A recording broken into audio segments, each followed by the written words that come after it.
बिस्मिल्लाहिर्रहमानिर्रहीम, अस्सलाम वालेकुम नाज़रीन, आप देख रहे हैं प्रोग्राम मुकाबिल। मैं हूँ यासिर रशीद और मेरे साथ मौजूद हैं हारून रशीद साहब। नाज़रीन, पाकिस्तान का सियासी मंजरनामा क्या है? पाकिस्तान तहरीक इंसाफ के चेयरमैन इमरान खान ने आज सरगोदा में जलसा किया, जिसमें उनका ये कहना था कि मुझे इतना मत दीवार के साथ लगाओ कि मैं उनकी शक्लें अवाम के सामने रख दूँ कि जिन्होंने मुझे तकलीफ पहुँचाई है। मुझे डरा के आप दीवार के साथ नहीं लगा सकते।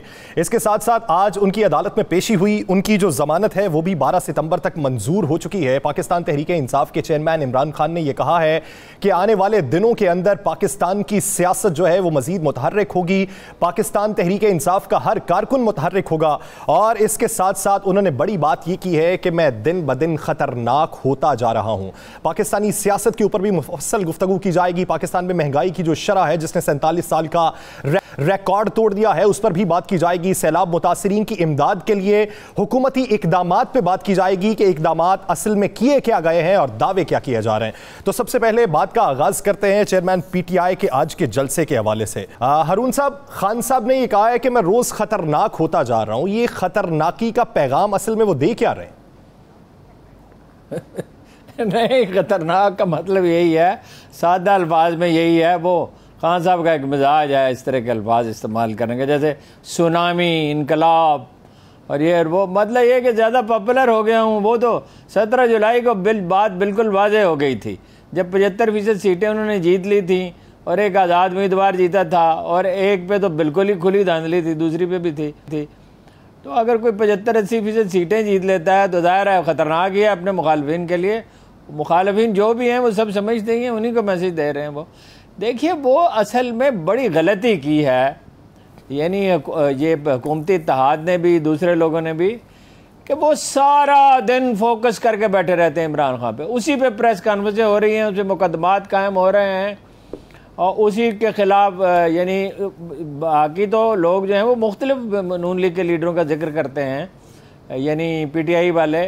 वो सिर्फ एक इमरान खान को हर वक्त टारगेट किए रखते हैं। जब एक ही आदमी पे तवज्जो होगी और वो मज़ाहमत की अलामत बन जाएगा और कौम परस्ती की अलामत भी बन जाएगा। वो अमेरिका के ख़िलाफ़ बात करते हैं, ये तो नहीं ज़ाहिर कर सकते। और वो जो बात करते हैं वो कोई ऐसी भी नहीं है जिस पर एतराज़ किया जा सके। कहने को ये बहुत कुछ कहते रहे, वो कहते भाई हम दोस्ती चाहते हैं, ग़ुलामी नहीं चाहते। और ये कौम परस्ती का जो होता है जज्बा, ये बड़ा शदीद होता है। ये आज़ादी की तहरीक की तरह शिद्दत जज्बात की पैदा करता है और लोगों में सदियों से महकूमी का एहसास है, जागीरदाराना निज़ाम है, मलूकियत रही, गैर मुल्की हुकूमत रही।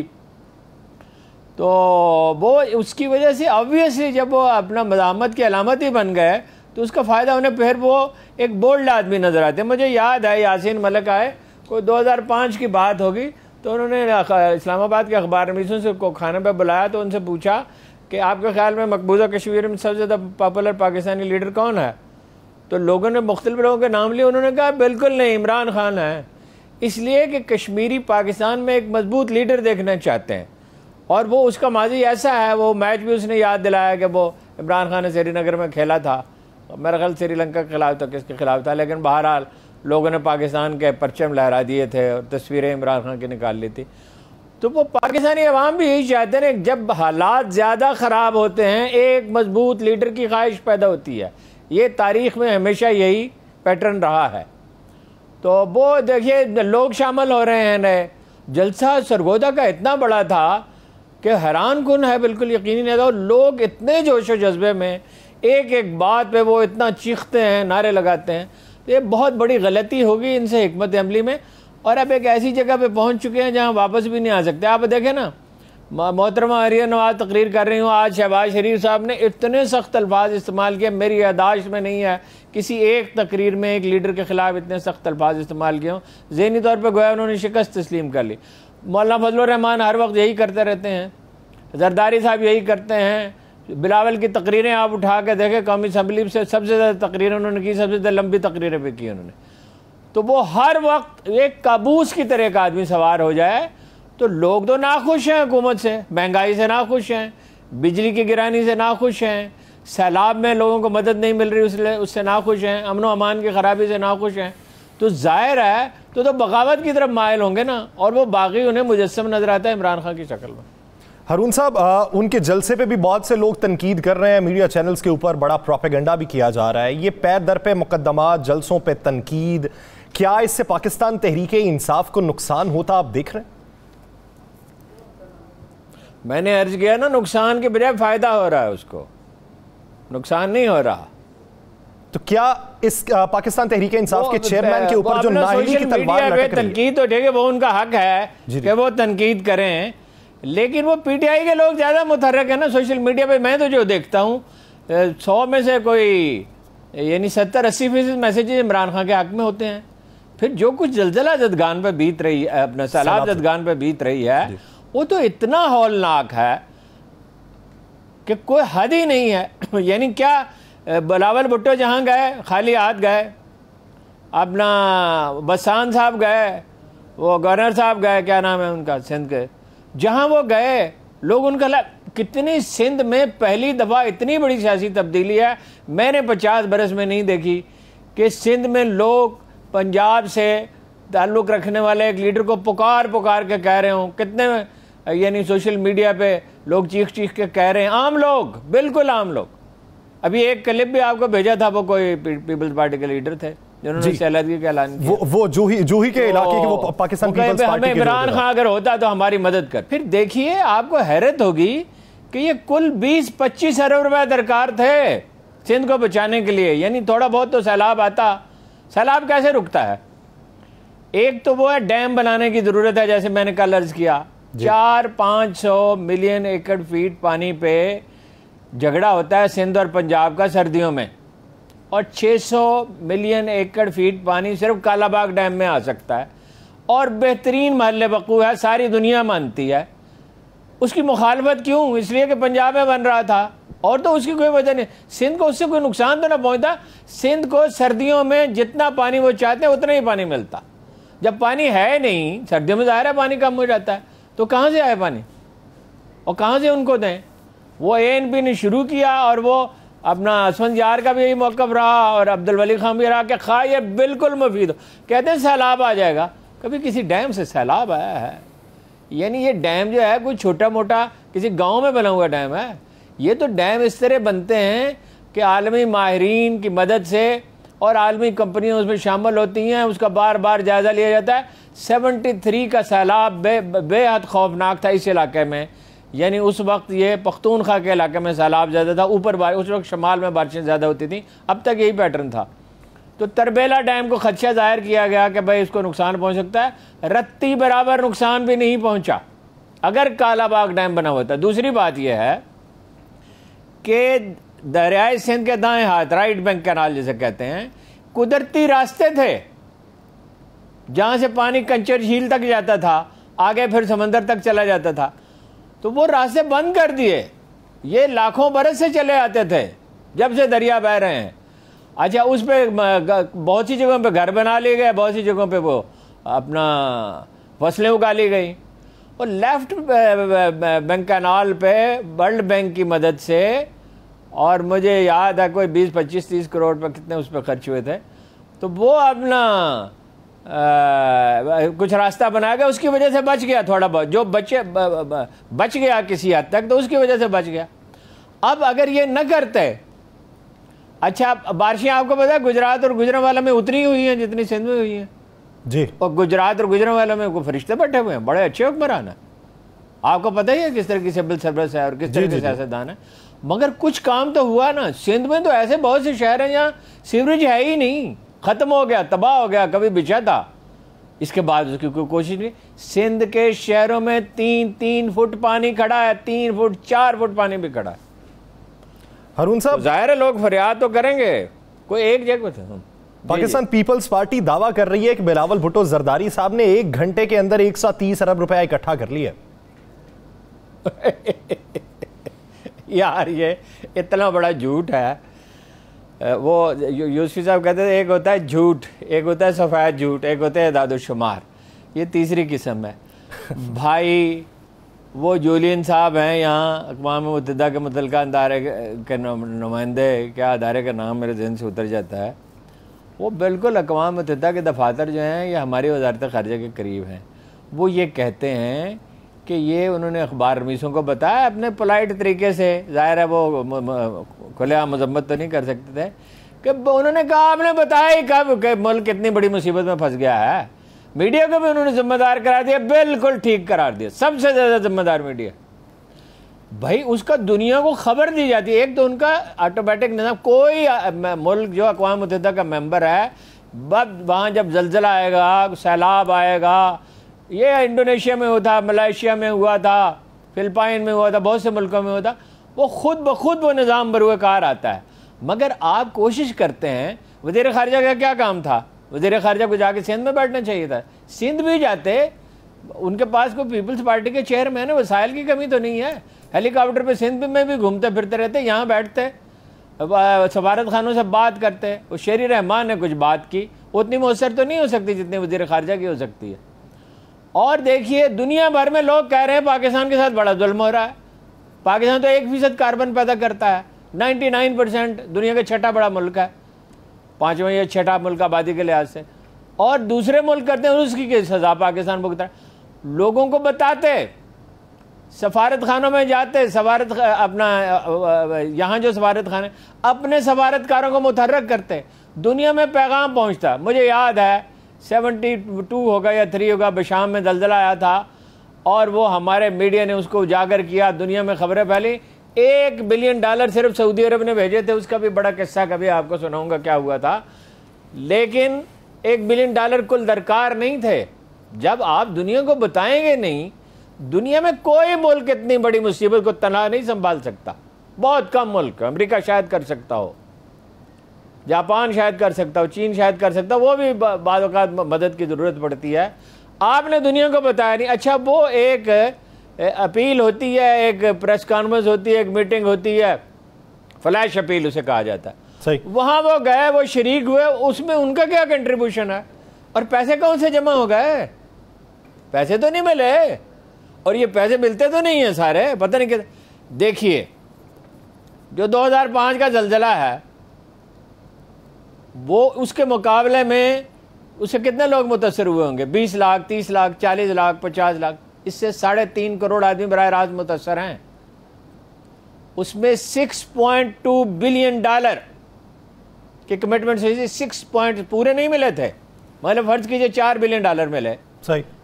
तो अब तो आप ये अपना $160 मिलियन को कह रहे हैं कारनामा, और उसका उसमें कोई दखल ही नहीं है।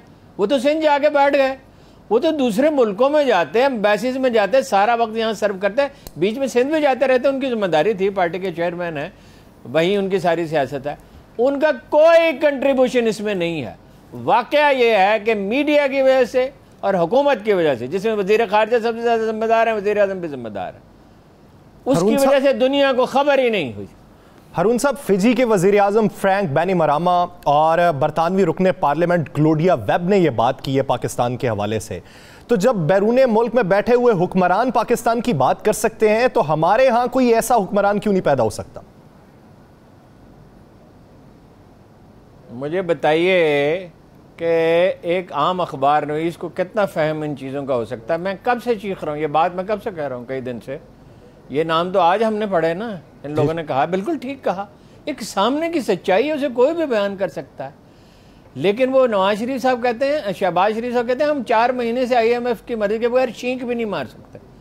जब कोई आदमी इतना खौफजदा हो, जब कोई हुकूमत इतनी हो अपनी दबी हुई, और मतलब क्या कहना चाहिए, कोई मौजूद लफ्ज़ नहीं मेरे ज़हन में आ रहा, तो वो क्या करेगी?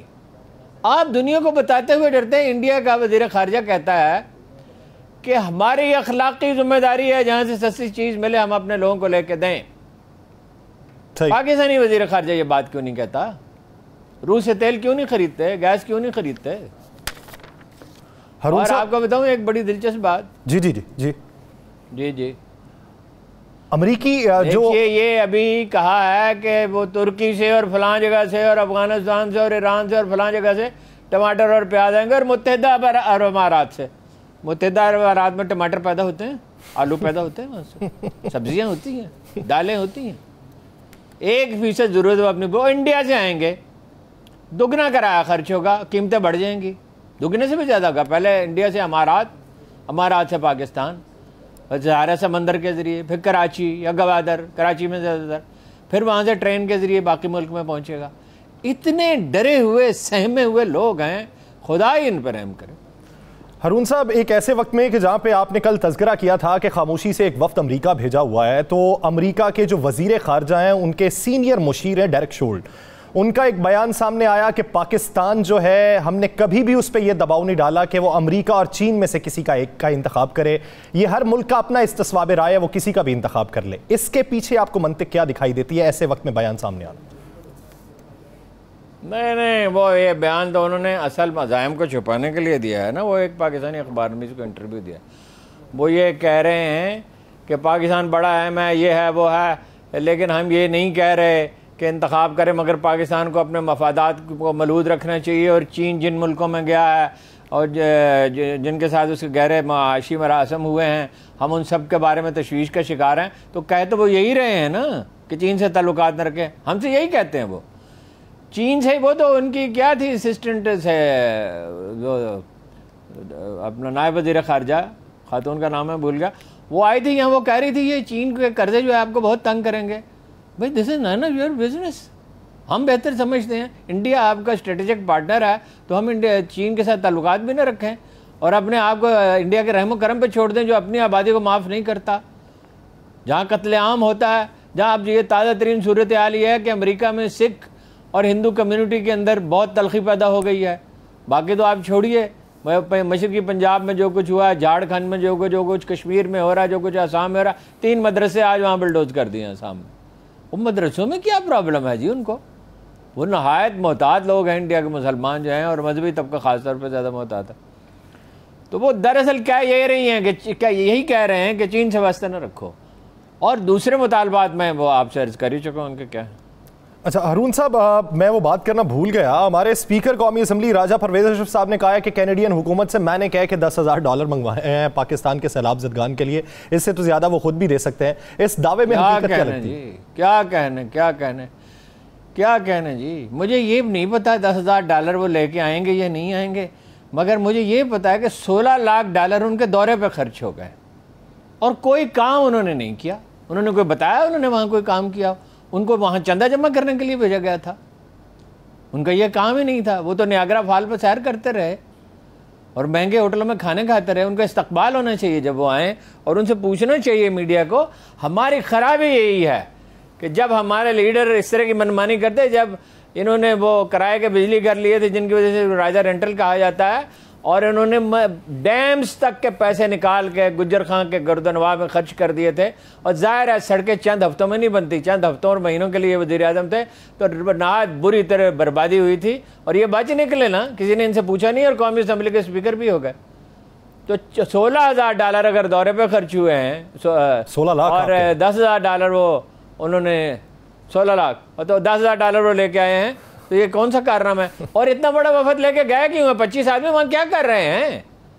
मीटिंग करनी थी। अयूब खां अमेरिका के दौरे पे गए थे, तो पाकिस्तानी सफारत खाने में ठहरे थे, और कुल 4 आदमी थे। हारून साहब, बाद में रिवाज पड़ा बड़े बड़े वफद लेके जाने का। इत्तलात तो ये भी है कि पाकिस्तान मुस्लिम लीग नून की एक MP है जिनका ताल्लुक पंजाब से है, वो भी गवर्नमेंट ऑफ पंजाब के नाम के ऊपर जनेवा में इस वक्त एक सेमिनार में मौजूद है। होंगे, मुझे उसका इल्म नहीं है, तो मैं उस पर क्या तबसरा कर सकता हूं। हारून साहब, PTI चेयरमैन इमरान खान साहब के बारे में तज़किरा थोड़ा सा रह गया है। उन पे जो मुकद्दमात हैं, क्या आप ये देखते हैं कि नाअहली के करीब तर वो जाएंगे या फिर बच निकलेंगे? देखिए, ये बहुत तफसील तलब बात है। वहाँ उनकी ज़मानत हो गई, उनसे सिर्फ ये कहा गया इस्लामाबाद हाई कोर्ट में कि आपको पूरी वजाहत करनी चाहिए, यानी जो गलती आपने की है उसको तस्लीम करने के लिए लफ्ज़ चबाएँ नहीं, और मेरा ख्याल है कि शायद वो ऐसा कर देंगे। अच्छा, आज दहशत गर्दी का जो मुकदमा था, उसमें तो उन्होंने पूछा कि भाई कब इसने खुदकुश, जज ने पूछा कब खुदकुश जैकेट पहनी थी, इसके बाद कोई कलाशनकोव बरामद हुई है, और ये नई नई दफ़ात क्यों शामिल कर रहे हैं? और उन्होंने भी ज़मानत ले ली, और वकील ने कहा बाबर अवान साहब ने कि कोई दफ़ा रह गई है वो भी शामिल कर दें। तो इन्होंने तो उसको खुद मजाक बना दिया। अब वो इलेक्शन कमीशन का किस्सा रह गया बाकी, वो आप देख लें कि भाई वो वही लोग थे जिन पे इल्ज़ाम था कि उन्होंने गैर मुल्कियाँ पैसे भेजे, वही अब फिर नमूदार हुए। वो गैर मुल्की नहीं है, वो पाकिस्तानी है। एक सिख था जो पाकिस्तान का रहने वाला था, एक क्रिश्चियन था, वो भी इन्होंने कहा। वो मुसद्दक मलिक साहब बड़ा उसका नाम लेते थे बड़े एहतमाम के साथ कि देखिए ये नाम है।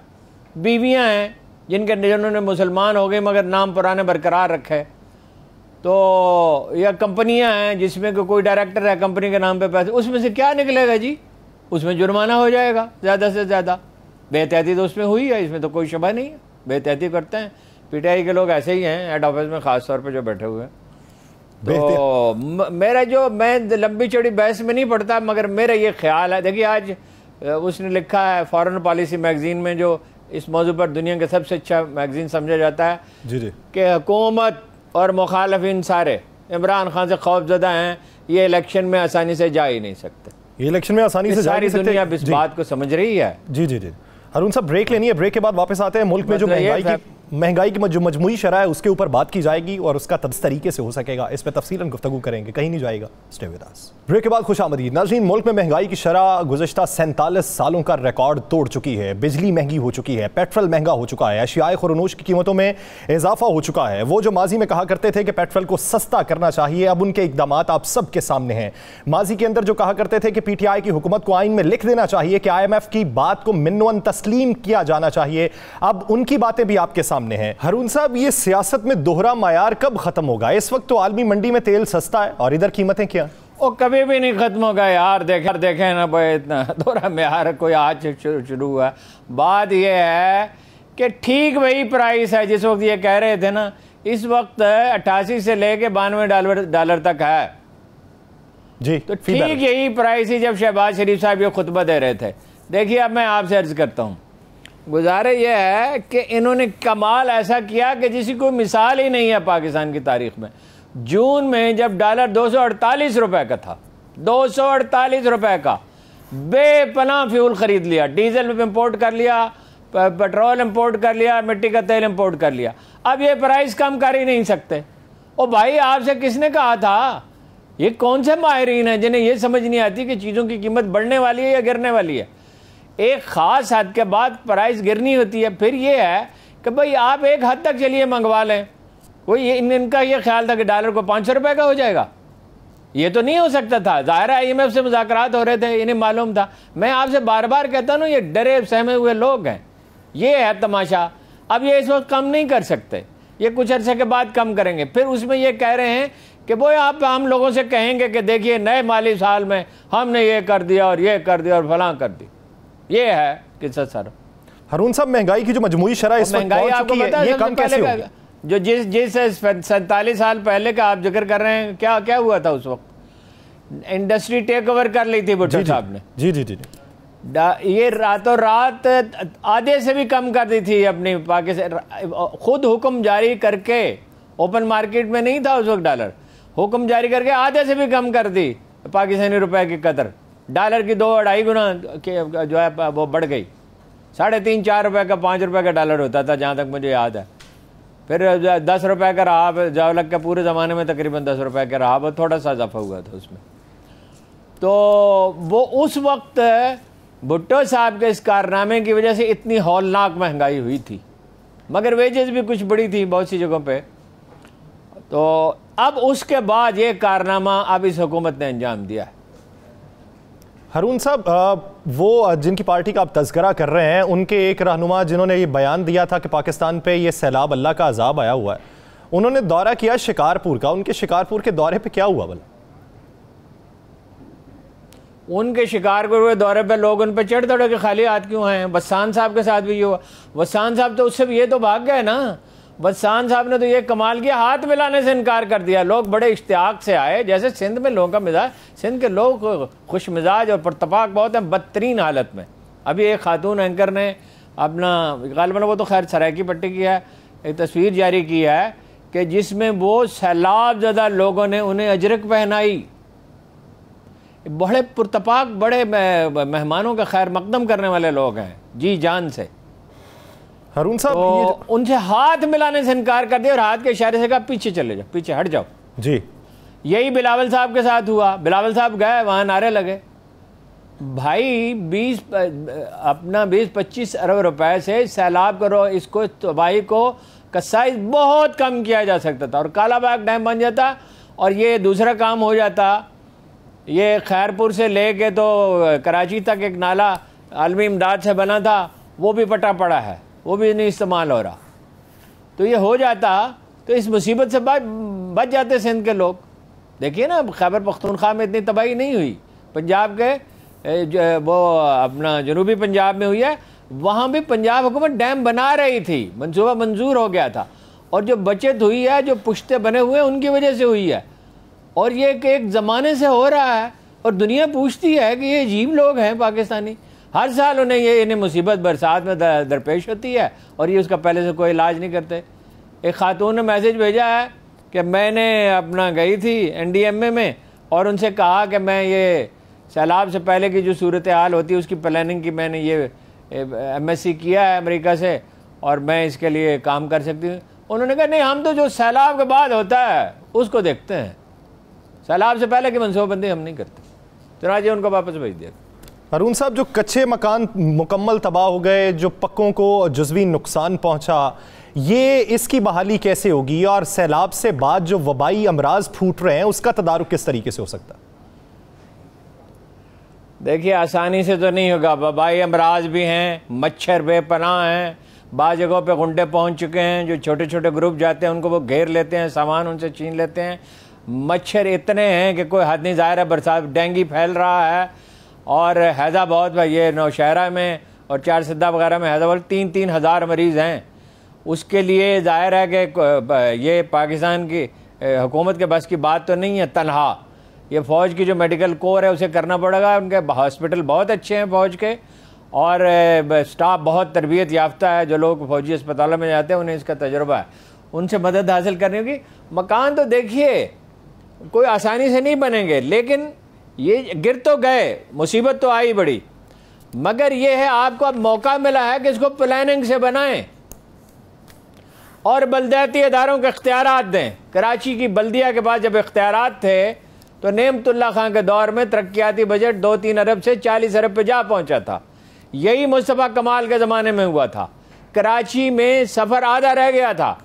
आप यानी साहिल समंदर तक जाते थे एयरपोर्ट से उतर के तो 25-30 मिनट में पहुंच जाते थे। अब सड़कें बर्बाद हो चुकी हैं सारी। बल्दियात के बगैर ये नहीं हो सकता। बल्दियात मकामी मसाइल को समझती हैं, मकामी तरजीहात के मुताबिक फ़ैसले कर सकती हैं, उनको इख्तियारात देना होंगे, फ़ौज को भी इन्वॉल्व करना होगा, NDMA को बेहतर बनाना होगा। और ये लीडरशिप, ये जो है, ये बडेरों से जान छूटेगी सिंधियों की, हमारे सिंधी भाइयों की, तो तभी मसला हल होगा। ये तो आप देखिए ना, उनसे कह रहे हैं कि भाई आफत आई है तुम्हारे गुनाहों की वजह से। वो गुनाह तुम्हारे हैं, ये एक आम आदमी के हैं। और उन्हें आपने गौर फरमाया तालीम क्यों नहीं देते? इसीलिए नहीं देते कि उनके मोहताज रहें। हारून साहब, ये देखिए कि इतना बड़ा अलमिया हुआ, पंजाब के 2 साबिक वज़राए आला हमजा शहबाज साहब और उस्मान बुज़दार साहब, क्या आपको कहीं दिखाई दिए? आज बुज़दार साहब कहीं नज़र आए थे, हमजा साहब तो लंदन में हैं। आपने गौर फरमाया कि वो जो नवाज शरीफ साहब ने तकरीर की उसमें हमजा का जिक्र ही नहीं किया। उनके वालिद भी उनकी नाअहली पे खुश हैं, उनके चचा भी ताया भी नाखुश हैं उनकी नाअहली पे। उन्होंने मरियम का जिक्र किया, शहबाज शरीफ का जिक्र किया, हमजा का जिक्र ही नहीं किया। वो वहाँ जाके बैठे हुए हैं। और उस्मान बुज़दार साहब, आपको पता है मेरी राय तो बहुत ख़राब है पहले दिन से उनके बारे में, काम के ना काज के पाव भरे नाच के। वो अगर कुछ काम किया भी है तो ये भी नहीं है कि उसका जिक्र ही कर दें कहीं। अव्वल तो उनके भाई जो हैं वो आखिरी दिनों में नून लीग से मिल चुके थे जी। और कोई 50 के करीब ठेकेदार उन्होंने पैदा किए थे, जिसमें से आधे उनके ख़ानदान के थे। अब वो किस मुंह से लोगों के सामने जाएं? हारून साहब, शमसी तवानाई को फ़रोग देने के हवाले से वज़ीर आज़म शहबाज शरीफ साहब फैसला कर रहे हैं, क्या हुकूमती ये फैसला दुरुस्त है? दुरुस्त ही है, मगर वो बड़ी कमाल की बात उन्होंने कही है कि जी पेट्रोल से कारखाने चलाए गए और डीजल से और फलां, और कोयले का शायद जिक्र किया, ये नहीं किया। तो ये किसने चलाए? इन्हीं लोगों ने, इसी पीपल्स पार्टी ने, इन्हीं मोहतरमा बेनज़ीर भुट्टो ने, यही जरदारी साहब ने, यही नवाज शरीफ साहब ने, इन्हीं शहबाज शरीफ ने, बल्कि सलमान शहबाज भी साथ जाते थे और कभी कभी मियां मनशा भी जाते थे। और मालूम ही नहीं है कि चीनी कंपनियों के साथ जो मुआहदे हुए हैं वो उनकी शरात क्या है, बाद की तफसीलात ही मालूम नहीं है। तो इसमें कोई शुबा नहीं है कि शमसी तवानाई ही बेहतरीन है। एक तो आलूदगी पैदा नहीं करती, दूसरी यानी बैसीत मजमूई वो सस्ती बहुत पड़ती है। ये तो अमेरिका में बहुत इंसेंटिव दिया जा रहा है लोगों को, मुफ्त भी दे रहे हैं। यही है दुनिया का मुस्तकबिल, और पाकिस्तान के लिए तो बहुत साजगार है। मगर ये ना करें जो इन्होंने बावलपुर में जो प्रोजेक्ट लगाया था कि ये 100 मेगावाट का है, तो पता चला वो तो 10 मेगावाट का है, 100 मेगावाट का है ही नहीं। तो वो लोगों को अगर सहूलत दें तो बहुत से लोग जो हैं वो ये चाहते हैं कि भाई उनकी जान छूट जाए वापडा से। वापडा के बिल तो देखिए ना, बावजूद इसके फ्यूल एडजस्टमेंट चार्जेस वापस ले लिए हैं, इसके बावजूद लोग बिल नहीं दे सकते। आज़ाद कश्मीर में ख़ास तौर पर बड़ी एक मुसीबत आई हुई है। 40 हज़ार 80 हज़ार रुपये के बिल एक साल में दुगने हो गए हैं तकरीबन। तो वो शमसी तवानाई उसका वाहिद हल है, वो ठीक है। हारून साहब पिछले दिनों खबर ये भी थी कि इंपोर्ट ड्यूटी खत्म कर दी गई है सोलर पैनल के ऊपर, और आजकल सलमान शहबाज साहब भी ये सोलर पैनल का काम कर रहे हैं। और सलमान शहबाज साहब तो और भी बहुत काम कर रहे हैं, वो कभी तफसील आपको बताएंगे। वो दुनिया का कोई काम ऐसा नहीं है जो सलमान शहबाज न करे। उन्हें थोक फरोश कहा जाता है और उनके भाई को परचून फरोश कहा जाता है। सही। सर, आज़ाद जम्मू कश्मीर के हवाले से बात कर लेते हैं। राजा फारूक हैदर साहब के दौरे इक़्तिदार के अंदर 13वीं तरमीम के तहत आज़ाद जम्मू कश्मीर को माली इख्तियारात दिए गए थे। सुनने में है कि वफाकी हुकूमत उसे ख़त्म कर रही। कश्मीर देखे जी, 2-3 मसले हैं वहाँ आज़ाद कश्मीर में। एक तो ये है, आज का ताज़ा वाक़या ये है, कोई सैयद अली गिलानी की बरसी पर 100 आदमियों को मदऊ किया गया, मुमताज़ कश्मीरियों को और पाकिस्तानियों को, कश्मीर हाउस में इस्लामाबाद में। यहीं वो रहते हैं वज़ीर-ए-आज़म इलियास तनवीर साहब, और ख़ुद वो तशरीफ़ ही नहीं लाए, आए ही नहीं। और ये एक वाक़या नहीं है, बाज़ औक़ात मीटिंग में वज़रा के बुला लेते हैं, सीनियर सेक्रेटरियों को बुला लेते हैं, गायब हो जाते हैं, घर में पड़े रहते हैं। एक तो ये मसला है, वहाँ कोई कामकाज हो ही नहीं रहा, और इमरान खान साहब को इसका नोटिस लेना चाहिए। दूसरी बात यह है कि ये नून लीग के दौर में ही ये तरमीम हुई थी जी, और तहरीक इसलिए थी, नवाज शरीफ साहब इसके मुहर्रक थे गालबन, कि वे वहाँ से इलेक्शन जीते जा सकें, जो उन्होंने जीत लिए और जेनुअनली जीते इलेक्शन उन्होंने। उस वक्त तो बड़े वादे किए थे, एम्बुलेंस सर्विस भी कहा था, हेलीकॉप्टरों की एम्बुलेंस सर्विस मरीजों के लिए शुरू की जाए। अब उन्हीं के दौर में वापस लेना चाहते हैं। ये 13वीं तरमीम वफाकी हुकूमत के ईमा पर हुई थी और बहुत ही अच्छा फैसला था। सब लोगों ने इसकी दाद दी थी कि बहुत अच्छा फैसला। माली इख्तियारात वहाँ होने चाहिए जहाँ बजट है, जहाँ खर्च करने वाला अदारा है, जहाँ जिनकी जिम्मेदारी है।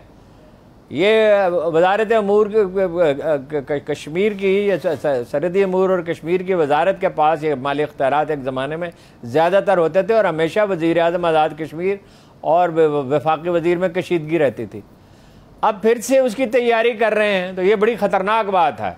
टल जाना चाहिए, इन्हें से बाज आना चाहिए। जो इस वक्त कश्मीर में सूरत हाल है, आप हर तरह से नेगेटिव मैसेज उनको दे रहे हैं, मनफी पैगाम पहुंचाया जा रहा है, इससे बाज रहने की हत्तुल इम्कान कोशिश की जा रही है। और ये अपना खान साहब को गए, तनवीर इलियास साहब को बुलाएं और उनसे पूछें कि सारा दिन घर में क्यों पड़े रहते हैं। वो ज़हरी साहब, आपको याद है बलूचिस्तान वाले, इसीलिए बगावत उनके खिलाफ हो गई थी। और ये जो बलूचिस्तान के नए वज़ीर आला, इनका भी यही हाल है, एक बलूचिस्तान का वज़ीर आला, एक कश्मीर का वज़ीर आज़म। इनका अक्सर का मसला ये होता है, ये अपने कैपिटल में रहते ही नहीं है, बैरूनी दौरों को तर्क कर देना चाहिए। हारून साहब ब्रेक लेंगे, ब्रेक के बाद वापस आएंगे तो इस पे और भी बात कर लेंगे। कश्मीर की तहरीक आज़ादी के हुर्रियत के इस्तारा सैयद अली गिलानी की बरसी पर भी तज़किरा किया जाएगा, कहीं नहीं जाएगा। Stay with us. Welcome back नाज़रीन, हम पाकिस्तानी हैं, पाकिस्तान हमारा है नारे के खालिक सैयद अली गिलानी, वो शख्सियत जिन्होंने कश्मीर के हर नौजवान के हलकूम से निकलने वाले आज़ादी के नारे को तक़वियत बख्शी, और कश्मीरी नौजवान ये कहने पर मजबूर हुए कि सैयद अली गिलानी का ऐलान है हम, तकबीरों के नारों का तूफ़ान है हम, हिंदी फ़ौजो सुन लो पाकिस्तान है हम। ये एक ऐसी तहरीक का आगाज़ था जिसका हुर्रियत का इस्तारा सैयद अली गिलानी को कहा जाता था। आज उनकी पहली बरसी है, उनकी बरसी पर तज़किरा करते हैं। हारून साहब, क्या समझते हैं कि उनकी वरासत किस हद तक महफूज रहेगी? उनकी विरासत महफूज है। देखिए, अली गिलानी एक ऐसे शख्स हैं कि आज़ादी की तहरीकों में, बल्कि तारीख़ में, जितनी तारीख़ हमें मालूम है, बहुत कम, बहुत शाज़ और नादर ऐसे लोग होंगे जो इस कदर निहत्ते हों और इस कदर शुजात का उन्होंने मुजाहरा किया हो और इतनी तवील जद्दोजहद की हो। 60-70 बरस तक वो मक्तल में खड़े रहे और पूरे कद के साथ खड़े रहे। उसमें कोई 18 बरस वो जेल में रहे, को 12-13 बरस वो घर में नज़रबंद रहे, और कोई इब्तला ऐसी नहीं है जो उन पे आई ना हो। और यानी अब वो घर में बैठे थे तो एक राकेट दाग दिया गया जो है उनके मकान की दीवारों के दरमियान से गुजरता हुआ चला गया। कैसी मुनज़्ज़म और शानदार ज़िंदगी उन्होंने गुजारी है, किस तरह 100% अपनी तरजीहात पे वो कायम रहे हैं। आदमी हैरत ज़दा रह जाता है, यकीन ही नहीं आता। ऐसा उजला साफ सुथरा आदमी, बेरिया आदमी। देखिए तमाम ज़िंदगी नहायत उजले और साफ सुथरे रहे। वो शलवार कमीज़ पहनते थे, अचकन पहनते थे, वो उनका लिबास भी पाकिस्तान, जना कैप पहनते थे, सवेरे बहुत जल्दी उठते थे, बहुत सादा खाना खाते थे, बेहद मेहमान नवाज थे। मुझे याद है कि 2 मौक़े पर मेरी वालदा का इंतकाल हुआ, मेरी बेटी की शादी थी, दोनों मौक़े पर उन्होंने मुझसे रब्ता किया। और कभी मैं कोई इख्तलाफी बात भी लिखता था तो वो कहते थे पढ़ के सुनाओ इस आदमी ने क्या लिखा। और वो आदमी जिसको तहरीक आज़ादी कश्मीर से दिलचस्पी थी, उससे वो रब्ता रखते थे, अनगिनत लोगों के साथ रब्ते में रखते थे। मेरी बेटी की शादी पे एक नहायत कीमती कश्मीरी शाल भेजी, हालांकि मैंने तो उन्हें ज़ाहिर इत्तला ही नहीं दी, तो वो अपनी इब्तला में, इतनी मुसीबत में, तो उन्हें क्या इत्तला देने की ज़रूरत थी। अपने साहबजादे को भेजा कि वो तकरीब में शरीक हो, जो उस वक्त वो इत्तफाक से पाकिस्तान में थे। उनके ख़ानदान ने मुसीबतें उठाईं। वर्जिश के वो आदी थे, यानी जेल में उन्होंने लिखा है कि मैं अपनी कोठड़ी में 7 किलोमीटर वॉक पूरी कर लेता था। ऐसा ऑर्गेनाइज्ड आदमी देखने में नहीं आता। फिर पढ़ने लिखने से उन्हें बेपनाह शगफ था। इकबाल की तीनों किताब, फारसी के जो उनके मजमूए हैं उनका तर्जमा किया, उन पे अलग से एक किताब भी लिखी, कोई दर्जन भर किताबें हैं। उनकी किताब रूदाद कफ़स ने बड़ी शोहरत पाई, गैर मौलिया पाकिस्तान में भी छपी। बेतकान वो लिखने वाले थे, जूद नवीस थे। पाकिस्तान से आपने ठीक कहा कि ये उनका दिया हुआ नारा था, हम पाकिस्तानी हैं, पाकिस्तान हमारा है। बहादुर वो ऐसे थे, वो इसकी परवाह ही नहीं करते थे। उसमें एक कायद आज़म की सी झलक पाई जाती थी, इसकी परवाह ही नहीं करते थे लोग पसंद करेंगे या नहीं करेंगे। यहाँ मजहबी जमातें बिल्कुल गुंग थी, तालिबान के बारे में बात करने से डरती थी, खौफजदा भी थी और बाद को हमदर्दी भी थी। उस वक्त उन्होंने बयान दिया कि तालिबान पाकिस्तान की जड़ें काट रहे हैं। पाकिस्तानी लीडर जब दिल्ली जाते थे सफारत खाने में कश्मीरी लीडरों से, ख़ासतौर पर जब हुर्रियत कॉन्फ्रेंस बन के मुलाकातें होती थी तो लोग दबे अल्फाज में बात करते थे। उन्होंने जब वो फार्मूला बनाया जनरल मुशर्रफ ने सॉफ्ट बॉर्डर्स का, और एक समझौता हो जाए जिसको वो टेक्निकल रिट्रीट कहते थे, तो अली गिलानी साहब ने इस तरह उन्हें डांट डपट की जैसे बुज़ुर्ग करते हैं, और उनसे ये कहा कि ये आप क्या कर रहे हैं, हम आज़ादी चाहते हैं, इससे कम पर किसी चीज़ पर राज़ी नहीं हो सकते। जब उनसे कहा गया, ये मुजफ्फराबाद श्रीनगर बस सर्विस शुरू हुई, दूसरे लोग आए उसमें, तो उनसे कहा गया, उन्होंने कहा मैं उस वक्त जाऊंगा जब पासपोर्ट की ज़रूरत ना हो। खौफ उनकी खाल में दाखिल ही नहीं होता था, और सारी ऐसा उनका इकराम था। आप किसी भी कश्मीरी लीडर से पूछें, मतलब यासीन मलिक साहब से, शब्बीर शाह से, वो लोन साहब थे, किसी भी लीडर से पूछें कि कश्मीर की जैनून पार्टी कौन सी है, तो वो एक अपनी पार्टी का नाम लेते थे और एक अली गिलानी साहब का नाम लेते थे। आप हारून साहब क्या समझते हैं, मीर वाइस, उमर फारूक और यासीन मलिक? एक मिनट मुझे मुकम्मल करने दें, वो बात मुकम्मल करने दें। वो इतने खौफजदा थे उनसे कि उनकी मैयत तक छीन ली गई जी, और एक हैदरपुरा में उनका घर था और एक गुमनाम मकाम पे जमा कर दी, वहाँ भी पहरा लगा हुआ है। और याद रखिए कि हजरत बल के बाद, जहाँ जनाब रसालत माब सल्लल्लाहु अलैहि वसल्लम का मुँह मुबारक है, सबसे बड़ा मज़ार अगर तामीर होगा तो अली गिलानी का होगा, और अली गिलानी हमेशा कश्मीरियों के दिलों में ज़िंदा रहेंगे। और जब ये माहौल बदलेगा तो ये माना जाएगा कि कश्मीर की तहरीक आज़ादी में सबसे अहम किरदार उनका था। शेख अब्दुल्ला हर एक को एक्लिप्स करने में कामयाब रहे, अली गिलानी को एक्लिप्स करने में कामयाब नहीं रहे। जब इंदिरा अब्दुल्ला मुआहदा हुआ, ये उठ के खड़े हुए, और जब भी असम्बली का इलेक्शन उन्होंने लड़ा, ये जीते, और इसके बाद असम्बली का बाइकाट कर दिया। एक वक्त आया इलेक्शन का बाइकाट कर दिया, और ये अखलाकी अजमत के इस्तारे के तौर पर, एक लहकते हुए इस्तारे के तौर पर हमेशा याद रखे जाएंगे। हारून साहब, मीर वाइज उमर फारूक और यासीन मलिक की शख्सियत में क्या आपको सैयद अली गिलानी साहब की अक्कासी दिखाई देती है? नहीं, अली गिलानी जैसा कोई भी नहीं, इन सब की खिदमात हैं। अली गिलानी रोज़ रोज़ दुनिया में पैदा नहीं होते। वो जो सलाहुद्दीन ने जब शहरों को जलाने का हुक्म दिया, तो एक रवायत है बैतुल मक़दस के रास्ते में, एक रवायत है कि जब लोगों ने एतराज़ किया कि शहर सदियों में बसते हैं और ये उजड़ जाएंगे तो दोबारा कैसे बसेंगे, खल्क़ खुदा पे क्या बीतेगी, कहा जाता है। अब रिवायत है, मैं तो कोई सीरियस हिस्ट्री में तो नहीं पढ़ा। तो सलाहुद्दीन ने कहा कि शहर फिर बस जाएंगे, लेकिन बैतुल मक़दस की हिफाजत के लिए तारीख़ कोई दूसरा सलाहुद्दीन नहीं जनेगी। तो अली गिलानी जैसा फ़र्जंद तारीख़ में कभी कभी पैदा होता है, ऐसा आदमी नहीं पैदा होगा कभी। हारून साहब, एक आखिरी, आप क्या समझते हैं कि उनकी पाकिस्तान से जिस हद तक वाबस्तगी थी, उस वाबस्तगी को देखते हुए पाकिस्तान में कौन सा हुक्मरान है कि जो हक अदा कर सके? कोई भी नहीं कर सकता उनका। अब ऐसे आदमी का अजर, वो किसी ने शाम के दरबार में, वो एक स्कॉलर थे, उस शहद के बहुत बड़े, नाम इस वक्त ज़हन में नहीं आ रहा, वो गए तो उन्होंने सोने की अशरफियों की थैली पेश की उन्हें, तो उन्होंने कहा मेरा अजर अल्लाह के पास है। अहनब बिन कैस गालिबन उनका नाम था, अगर मैं ठीक मेरा हाफ़िज़ा काम कर रहा। तो उन्होंने कहा तो अली गिलानी का हक़ कोई अदा नहीं कर सकता। उन्हें इमरान खान के दौर में उन्हें एजाज़ दिया गया, लेकिन कोई भी एजाज़ जो है वो उनके मर्तबे से कम है। कोई भी एजाज़ जो है उनके मर्तबे से कम है। हारून साहब, प्रोग्राम का वक्त ख़त्म हुआ। चाज़रीन, मुझे और हारून साहब को दीजिए इजाज़त। अपना बहुत सा ख्याल रखिएगा। अल्लाह ने के बाद।